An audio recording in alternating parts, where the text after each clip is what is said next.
Assalamualaikum warahmatullahi wabarakatuh. Perkenalkan, nama saya Anissa Sekar. Saya dari D3 Keperawatan FPO KUPI. Di sini saya akan melakukan penyuluhan keperawatan jiwa mengenai cara mengatasi berduka. Baik, kita simak bareng-bareng ya.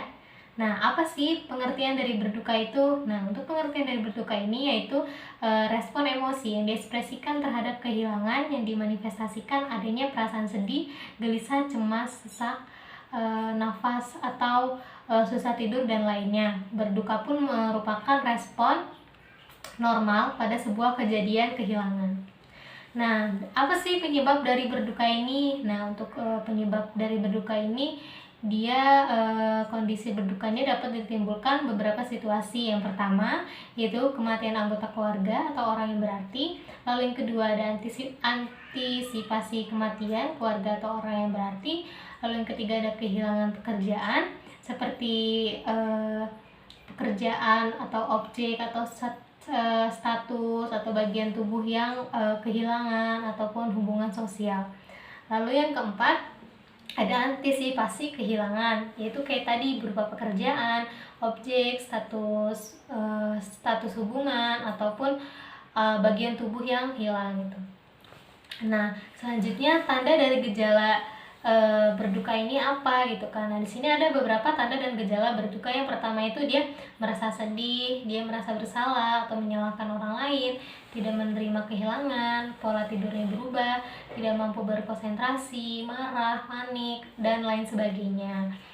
Nah, selanjutnya bagaimana sih tahapan-tahapan dari berduka ini? Nah, untuk tahapan dari berduka ini dia memiliki 5 tahapan. Nah, yang pertama itu ada fase denial, yang dimana reaksi pertamanya itu shock, terus dia selalu verbalisasi itu tidak berkata ini tidak mungkin gitu. Nah, lalu yang kedua ada fase marah, yang dimana dia memiliki perilaku yang agresif gitu kan.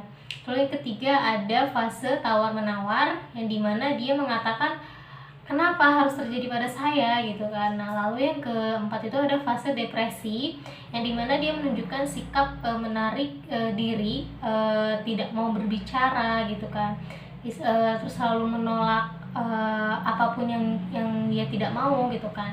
Nah, lalu yang kelima ada fase penerimaan. Nah, di fase penerimaan ini dia memiliki pemikiran pada objek yang hilang berkurang. Nah, biasanya dia berkata kayak apa yang dapat saya lakukan agar saya bisa sembuh dari penyakit ini gitu. Nah, lalu yang selanjutnya itu ada jenis-jenis berduka. Nah, apa saja sih jenis-jenis berduka ini? Nah, untuk jenis-jenis berduka ini ada 4. Yang pertama ada berduka normal, yang kedua ada berduka antisipatif, lalu yang ketiga ada berduka rumit, lalu yang keempat ada berduka tertutup. Nah, bagaimana sih berduka normal itu? Nah, berduka normal itu dia terdiri dari perasaan perilaku, jadi reaksi normal dia gitu, kayak contohnya kesedihan, kemarahan, kayak gitu, kebahagiaan gitu. Nah, lalu yang kedua ada berduka antisipatif. Nah, berduka antisipatif ini dia melepaskan diri yang muncul sebelum kehilangan atau kematian, kayak contohnya dia menerima dengan penyakit yang dia diderita ini gitu. Nah, lalu yang ketiga ada berduka rumit, yang dialami oleh seseorang yang sulit untuk maju ke tahap selanjutnya atau langkah untuk menuju kesembuhan. Nah, lalu untuk yang keempat ini ada berduka tertutup, yang tidak dapat diakui secara terbuka. Kayak misalkan contohnya dia kehilangan pasangan karena memiliki penyakit AIDS kan. Nah, lalu selanjutnya itu bagaimana sih cara mengatasi berduka ini? Nah, di sini ada beberapa cara mengatasi berduka atau kehilangan. Nah, yang pertama yaitu berikan waktu untuk diri Anda, lalu yang kedua luapkan perasaan Anda, lalu ekspresikan perasaan Anda dengan cara yang kreatif, lalu jagalah kesehatan fisik Anda, lalu cari dukungan keluarga dan teman, terus bergabung dengan komunitas, lakukan kegiatan baru yang membuat Anda itu senang gitu kan, lalu dekatkan diri pada agama. Baik, cukup sekian pematerian dari saya, kurang lebih mohon maaf. Semoga ilmunya bermanfaat bagi kalian semua. Sampai jumpa. Assalamualaikum warahmatullahi wabarakatuh.